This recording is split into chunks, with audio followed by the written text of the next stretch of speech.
Hey there, welcome to another exciting edition of Cambridge Inside Out. I'm Robert Winters. And I'm Judy Nathans. And today's July 11th, 2017. Yes. Right? The exciting month of the odd year when It's always odd years. In the odd years, the municipal election candidates pick up papers, which they were able to do July 3rd. We haven't seen each other since then. That's right, because there was a holiday last week. Right, and they're due by Monday, July 31st. They still have several weeks. So they still have a few weeks, yeah. And it's You can't sign more than one. Can't sign Unless more than it's one. school committee, right? That's right. I've signed one for school committee. I haven't signed any. Really? I guess I don't get around. You go to all these things. Yeah, you know, I actually asked one guy, I'll sign his city council papers. He says, oh, they're in my car. And I said, well, I'm going to be gone by the time you get back. So, you want my signature, you better. Yeah, so, you got to hustle a little bit more for that. So, anyway, so if anybody still needs a city council signature, I'm available. It's not like it's like you a haven't dating signed service. any? Just school committee, but not city council. Oh, you too. Isn't that funny? Mr. Politics is not signed. Yeah. I think I had the election commission, since they all know me, they're kind of waiting to see who I sign. Sure, yeah. So it's like they have these little games they play down there. They're my friends. They're actually and great it shouldn't people. be taken that way, because it's really the first person that, it doesn't mean anything to sign it. It just means that they get on the ballot. So we should definitely spend some time on that, but I probably should mention, as we often do, just a few things going on around town. One thing we're not at, but some of you might be, but if you are, you're not seeing us, which is the Taste of Cambridge. That starts now. That's right, till 8:30, right, but not around the corner anymore. It's over in Kendall, right? Yeah, I think it's where the right down around Canal Park. The kayaks go out. Yeah. So anyway, it ain't dirt cheap, but it's a good cause, and the money goes to good causes. Yeah. So anyway, if you head on down if you're not there already. It's nice. Cambridge is a happening place. It's for sure. We got a few little civic notices. We got the message from the city manager. They're looking for a few more people to serve on boards and commissions. Which ones? Well, one is for the Historic and Neighborhood Conservation District Commission. So there are several of them there are multiple vacancies on several. It would probably take a while to explain what neighborhood conservation districts really are. Yeah, they can Google it. Yes? You can Google it, yeah. But they're basically housed under or I should say staffed by the Cambridge Historical Commission. So it's kind of related to historic preservation and appropriateness of design and look to buildings. So, they can actually delay things, and say you can't build it for another 6 months until, we're good with that. But it's mainly advisory. It's just like the different squares have advisory committees? Yeah. Do they intersect at all with the conservation? Not really. Yeah, it's one of the things I always kind of bothered me is that I tend to view things like squares, like Central Square, as the center of a neighborhood. Yes. Whereas the city map basically puts things like Central Square at the corner of four neighborhoods. Oh, that's interesting. And to me, that's not how people live. Right, and also that's not how they think of it either, I don't think. You're right. Like if you're in Mid-Cambridge, is the heart of Mid-Cambridge just some sort of vacant lot in the middle of nowhere, or with the squares and the corridors at the edges? Well, the library is a nice Mid-Cambridge actually, that's location. A pretty nice, more central location, to be sure. Yeah. But anyway, so there's these Historic and Neighborhood Conservation District Commissions. There are vacancies on the Cambridge Historical Commission itself. Bill King retired. Avon Hill Neighborhood Conservation District, the Half Crown Marsh Neighborhood Conservation District Commission, and my own Mid-Cambridge Neighborhood Conservation District Commission. So and the applications are due August 14th, if that's something that's of interest to you. How many are there, these conservation districts? I know those ones, so I think we just my listed area off 3 or have anything, 4. or is it not historic? I don't know. I think It's Cambridgeport, if anybody's. As with neighborhood associations, Yes. sometimes they are formed in response to what is perceived as a crisis. A threat. Yeah. Right. So if people feel there's overdevelopment or backyard infill or whatever, then people say we need to create a neighborhood conservation district commission to slow down the pace of things. Yeah, I'd be curious. I'll look it up to see where they actually are. I would guess they're in the more historic kind of places. Yeah, but I think in Mid-Cambridge it was formed, I believe, because of the what was at one time perceived as a problem of, there were large lots and people Yeah. were starting to put in townhouse developments that Oh, were right, Ellery you know, Street, the Dana, building in. yeah, So, yeah. so there's a lot of review necessary to sort of see Mhm. what's appropriate for some Yeah. of those things. Again, I hope I'm not oversimplifying, but I know that's at least one of the things Yeah. they deal with. Okay, I so believe there's also vacancies on the Central Square Advisory Committee that I'm on, Oh, but there may already be applicants for that, and they may already be going through them, I'm not sure. We were down to 7, we were supposed to have 9, I think we had 1 neighborhood representative down and 1 business representative down. so what, how often do you meet? We're gonna be finally, after Yeah. meeting sporadically for a long, long time, we're aiming to meet more or less monthly or at the, you know, at least every 6 weeks Oh. and make it a rule. I mean, we used to, Keep minutes? yeah, but the thing is that the Central Square Advisory Committee, for many, many years, it met basically in response to development proposals. And the actual surprising truth that some of you may not know is that there haven't been that many development proposals in Central Square over the years. Well, Mass Strange, and Main, well, lately, yeah. and Mass and Vale Main, to Court's be gonna sure. be, yeah. Vale And Court lately, is yeah. not actually in the Central That's Square true, you're overlay right, district, yeah, it's you're just right. outside. Yeah, You know, but there've been a few, like probably the big one was the Holmes building at the corner of yeah. Mass Ave. It Mhm. was very controversial yes, some time ago. But you know, yeah. if you got a few in a year, that would be Huh. at most you'd see really. Now we're actually taking on the responsibility of looking at and making recommendations for the non-zoning, the non-zoning recommendations that grew out of the K2 C2 process Mhm. to sort of look for Wasn't opportunities. something approved around the zoning, the new zoning for the Central Square? Well, originally there was going to be a big zoning proposal that never happened, and in the meantime, Mass and Main happened, Right, and then the Central Square Restoration that's what I'm petition. talking about, the petition, so what is Yeah. that, isn't that somewhat final? No? Yeah, that was ordained. And So actually, doesn't that and reflect it's zoning? funny, I usually follow this stuff Yeah. pretty closely, especially with Central Square, and I actually flubbed one Cool. last night or this morning when I said that, there was a provision in the Central Square Restoration petition that would basically get rid of the fast food ordinance applicability here in Central Square and Yeah. replace it with something called the formula business right, regulations, yeah, which hasn't been fully tested legally Right. elsewhere. And the council was supposedly going to remove that from the language before ordination. Apparently Really? they didn't, I thought it and was, I thought they had. no, So apparently we passed it, and we have Hmm. formula business regulation in Central Square now. Surprise, surprise. yeah. Another people can look up, I remember looking up at the time what Well- all that meant, but I Well, don't, Dennis Carlone, I think quite correctly Yeah. at the time, said, well, we should be doing this in other parts of the city as well, is replacing fast food ordinance with formula business. Now, all of this requires a lot more explanation. yes. But so the people Does up that in mean that Harvard more, Square. you can't have more than one type, or is it like The thing is that the fast food ordinance is very specific about fast food places. So a place like Clover would have to go seek a special permit to operate. And most people kind of view it as a desirable oh, use, because they it's shouldn't have got, to seek because that. it's more than one?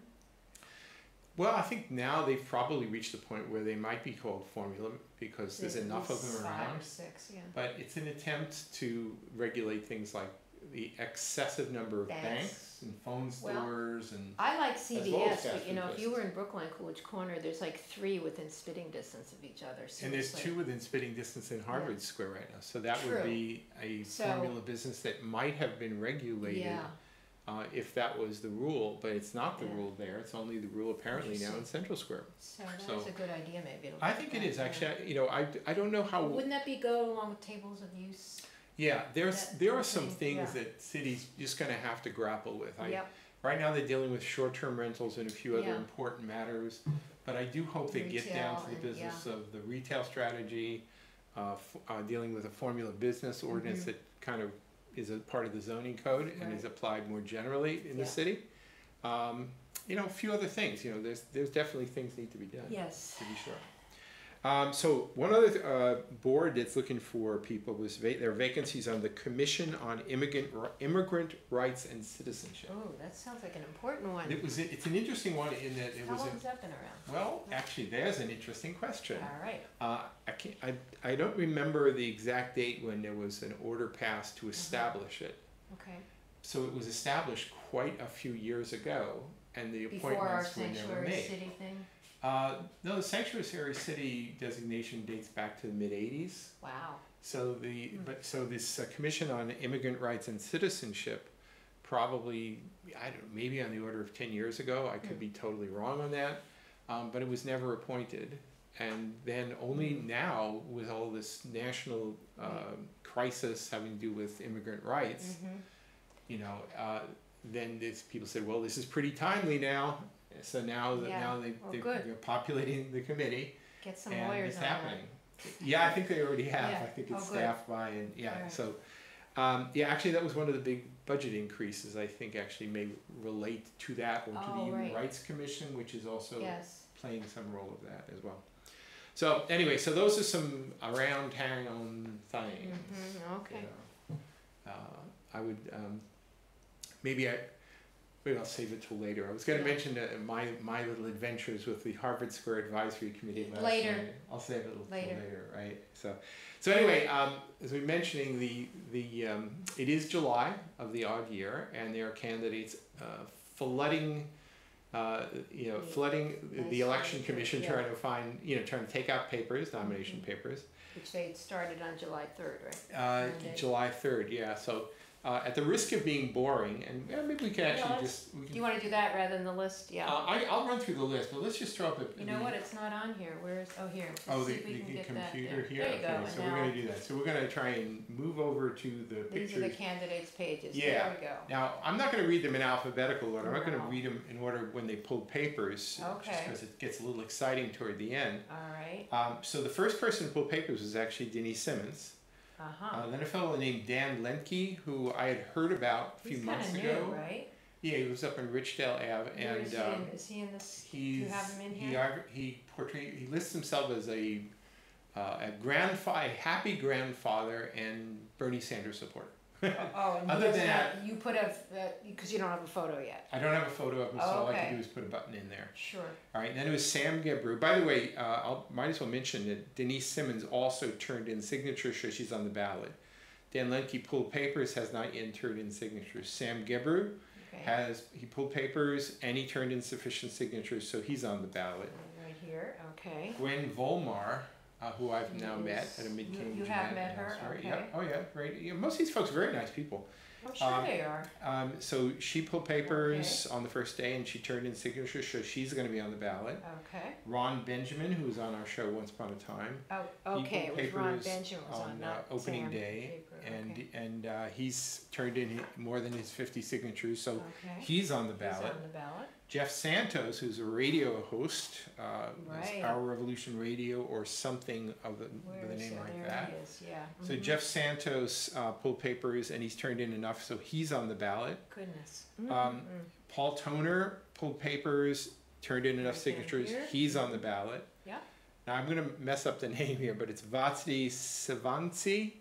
I'm going to be. Yeah, gotta go to My Google apologies Translate. for that. Yeah. Okay. But she turned in sufficient signatures. She's on the ballot. Wow. Mark McGovern turned in pulled papers and turned in Mark. signatures. Okay. He's on the ballot. Craig Kelly pulled papers on day one and has turned in sufficient signatures. He's on the ballot. Okay. Sumbul Siddiqui also pulled papers, turned in signatures. She's on the ballot. Okay. Sean Tierney Down here. pulled papers, turned in enough signatures. He's on the ballot, as is Nadia Okamoto. Turned in plenty, and so she's also on the ballot. By the way, she was listed as with an address in Harvard Yard, and I was contacted a day or so ago to say she's now been living for the last 2 months on Bank Street, so she's no longer it's living nice in that she's Harvard not Yard. in a dormitory while she's running. Okay. Yeah, I think freshmen at Harvard are required to live in the That's yard. probably true. Yeah, so she's not going to be a freshman Right. anymore. Quentin Zondervan pulled papers on day one, has not yet turned in papers, but he will. He will. Michelle Leslie, who I don't know. Is that a newer Yeah, entry? I believe she's some role, administrative rather, was at MIT. She lives in an MIT-related building, I believe. She pulled papers on the first day, has not turned in signatures, but I haven't heard anything from her. Jan Devereaux pulled papers on the first day and has now turned in signatures. She's on the ballot. Curiously, Richard Harding pulled papers for both school committee and city council. So I have him in the gallery. He actually did this in 2009 as well. He pulled for both races. I don't know that there's necessarily a legal prohibition against it. Yeah, I guess you could turn in certified signatures for both, but then I think you sort of have to make a decision. You There's know, nothing in the charter or anything? You know, we've been unable to find a prohibition that says that you cannot serve on both committees. Wow, Now, my sense is that the voters would not be kind to somebody who couldn't make a decision. Right. And you might even lose both if you tried to play it that way. Exactly. Because the school committee people say, well, obviously you're trying to be on the council, so we're going to vote for somebody else, and they might do the same thing on the other one as well. So it'd be a dangerous strategy. Alana Mallon pulled papers on July 5th, and she's turned in plenty of signatures, so she's on the ballot. Josh Bergen, who I do not know, but he lives at 812 Memorial Drive. Actually lives in the same building as Sam Gebreau. They're right over each other, both at 812 Memorial Drive. There are a couple of people that are in the same neighborhood. Oh yeah, very much. But Josh pulled papers, has not turned in signatures yet. Dennis Carlone pulled papers, has not turned in signatures yet.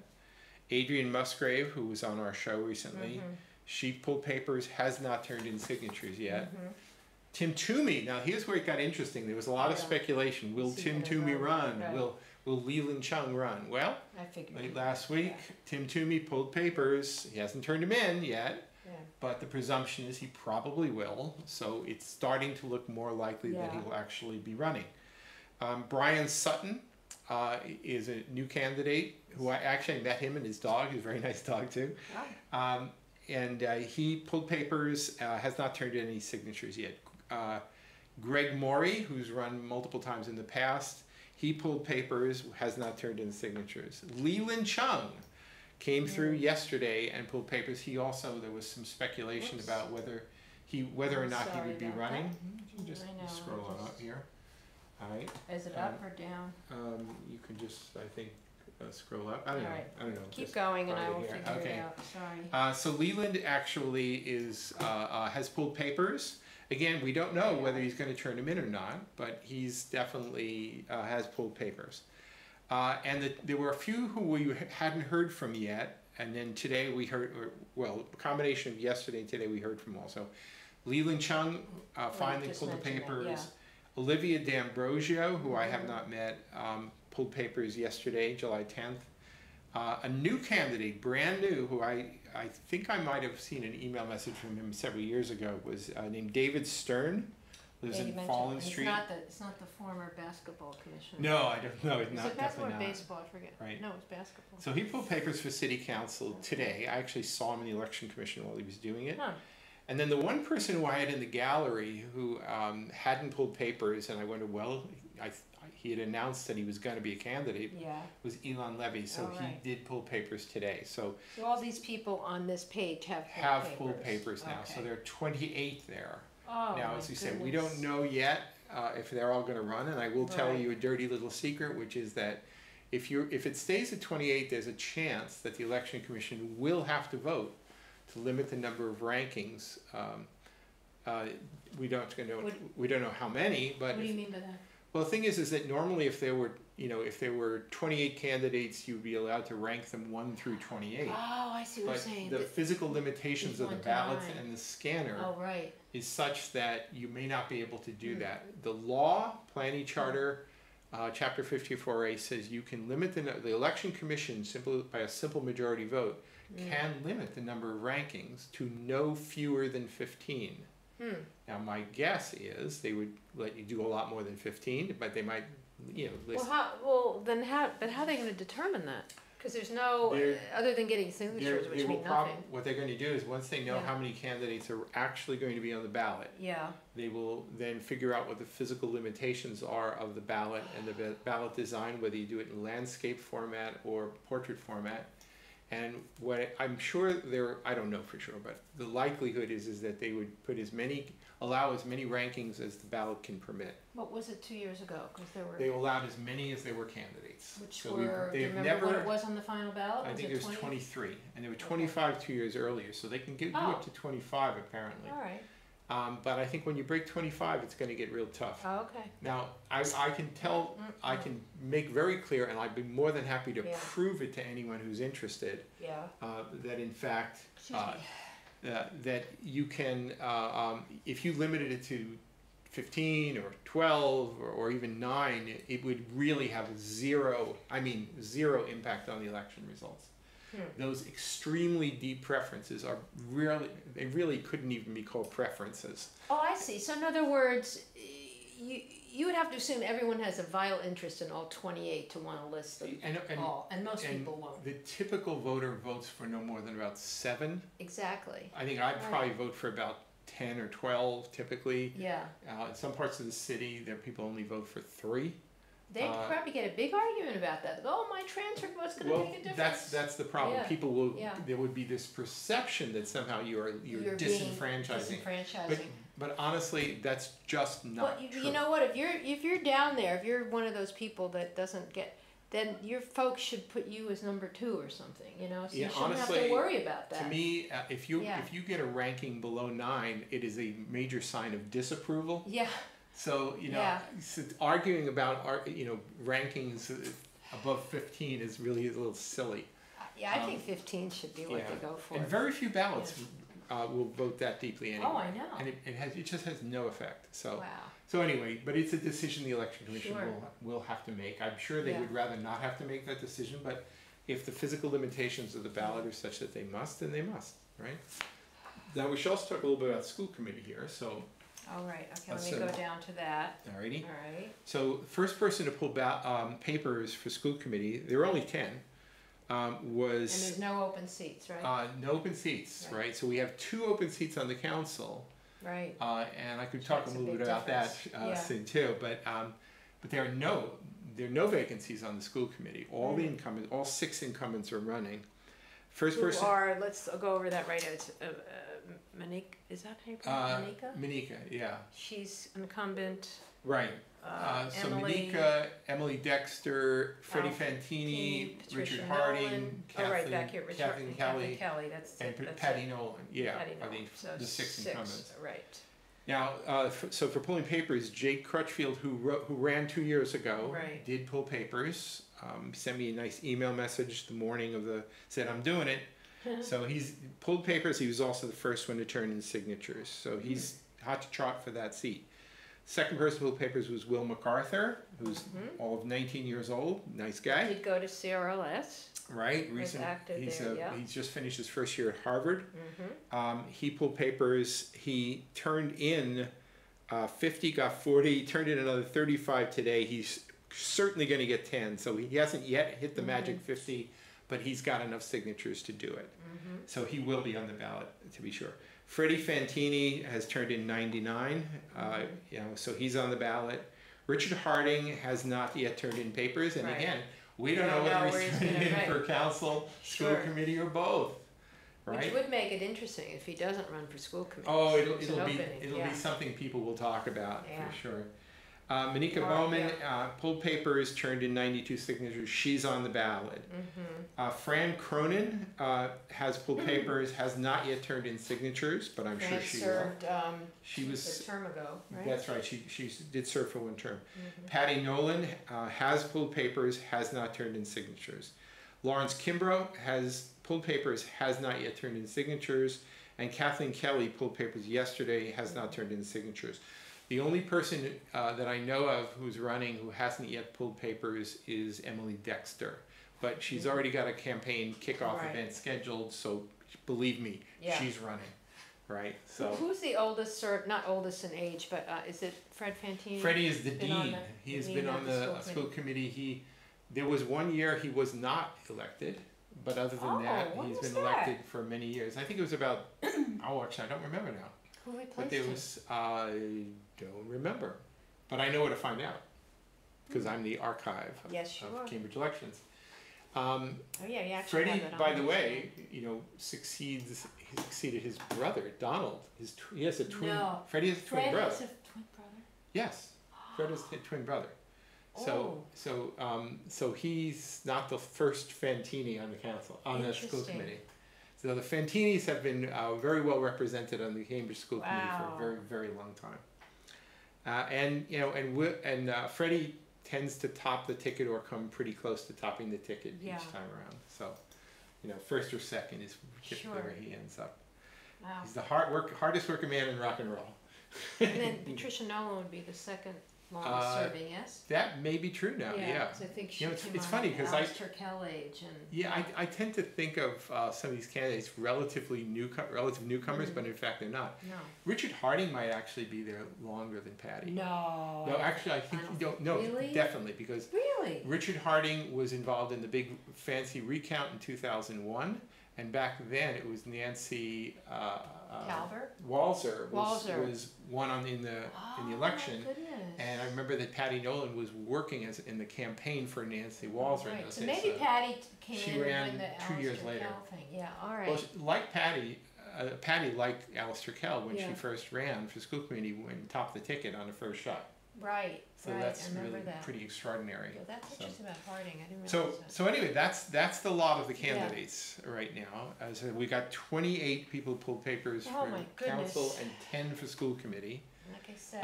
Whether we actually have 28, who knows? Because there's still a few perennial candidates, he says dismissively, who may yet pull papers, and there may be some other surprise there's candidates. no real who don't know. cost involved in number one, pulling papers Let's or pull papers. or establishing an Come on, account. Right. No, I am be the worst politician because my mouth is too glib. I might be good at it. Well, but you did run one time. I don't know if I have the time. But also you wouldn't be able to do what you do. Yeah, that's really true. You so. have to really. Anyway, we've got to Yeah. take a break here for a Oh, few right. minutes. We'll We be have back another in part. Cambridge Inside Out. Bye.